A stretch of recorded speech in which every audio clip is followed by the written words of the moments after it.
আসসালামু আলাইকুম friends, welcome back. So viewers, কেমন আছেন সবাই? আশা করছি সবাই আল্লাহ তাআলার রহমতে অনেক সুস্থ রয়েছেন এবং সুন্দর রয়েছেন। আমি রেজন বলছিলাম। আমার হাতে যে ঘাসটা দেখতে পারতেছেন, এইটা প্রকৃতপক্ষে ছাগলের ঘাস। আমি ছাগলের ঘাস কেন বলতেছি? ঘাস তো গরুতেও খাই, ছাগলেও খাই। গরুর যে ঘাসটা আমরা মূলত দিয়ে থাকি ছাগলকে, যার কারণে ছাগল ঠিকমতো ঘাস খাইতে চায় না।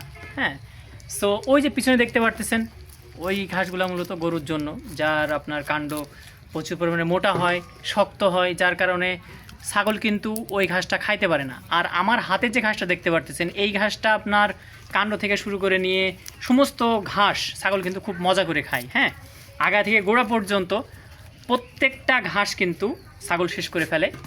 আমার হাতে যে ঘাসটা দেখতে পারতেছেন, এই ঘাসের নাম হচ্ছে পাড়া ঘাস।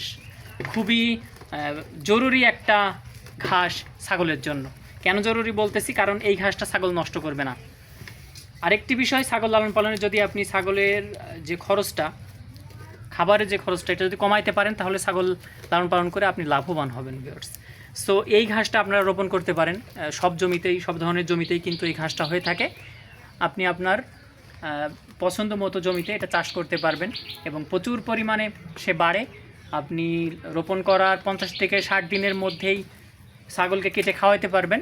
এইটা মূলত লাগানোর 50 থেকে 60 দিনের মধ্যেই কাটার জন্য উপযুক্ত হয়ে যায়।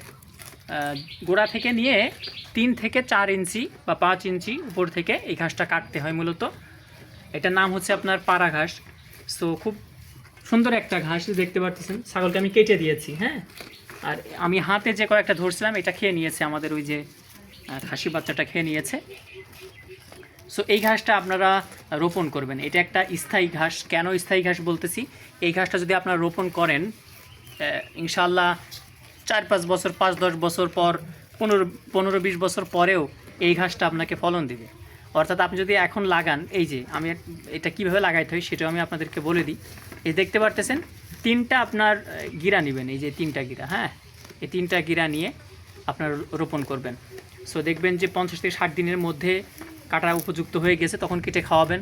আর এটা স্থায়ীভাবে কিন্তু আপনি যেখানে লাগাচ্ছেন সেখানে থেকে যাবে। এর উঠিয়ে বারবার লাগানোর প্রয়োজন নাই। যত আপনি কাটবেন, ডে বাই ডে আরও সুন্দরভাবে ঝাড় নিয়ে এই গাছটা কিন্তু বেড়ে উঠবে। সো অবশ্যই আপনারা আপনাদের ছাগলকে এই পাড়া ঘাসটা খাওয়াবেন এবং খুবই নরম, খুবই নরম। এই দেখেন, খুব নরম। দেখেন, আমি হাত দিয়ে ভেঙে ফেলতে পারতেছি এবং খুব নরম হওয়ার কারণে ছাগল খুব পছন্দ করে। এই যে দেখেন, এই দেখেন, এসে কেটে দিয়েছি, ওগুলো খাচ্ছে, এগুলো খেয়ে নিবে সব। হ্যাঁ, এগুলো সব খেয়ে নিবে।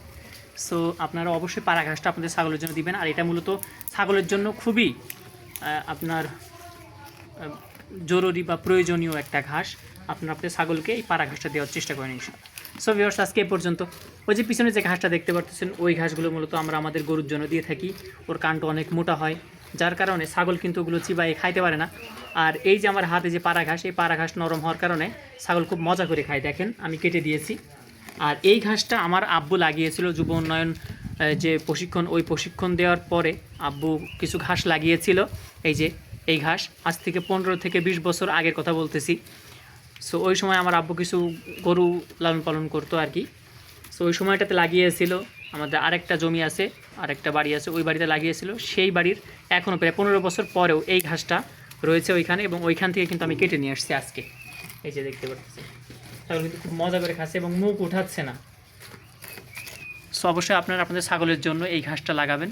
ছাগল পালনের যদি লাভবান হইতে চান, অবশ্যই ঘাসের বিকল্প অন্য কোনো কিছু হইতেই পারে না। আর যদি ঘাস লাগাইতে হয়, তাহলে অবশ্যই পাড়া ঘাস লাগাইতে হবে ছাগলের জন্য। সবাই সুস্থ থাকবেন, ভালো থাকবেন। আসসালামু আলাইকুম রহমতুল্লাহ। আরেকটা বিষয়, এই ঘাসটা কিন্তু আপনার পানিতেও হয়, আবার এটা আপনার ডাঙাইও হয়। যদি বন্যার পানিতে 2-3 দিন যদি ডুবাই থাকে এই ঘাসটা, তারপরও ঘাসটা মরবে না ইনশাআল্লাহ। সো এই ঘাসটা আপনারা লাগাইতে পারেন। আজকে এই পর্যন্ত। আসসালামু আলাইকুম ওয়া রাহমাতুল্লাহি ওয়া বারাকাতুহু।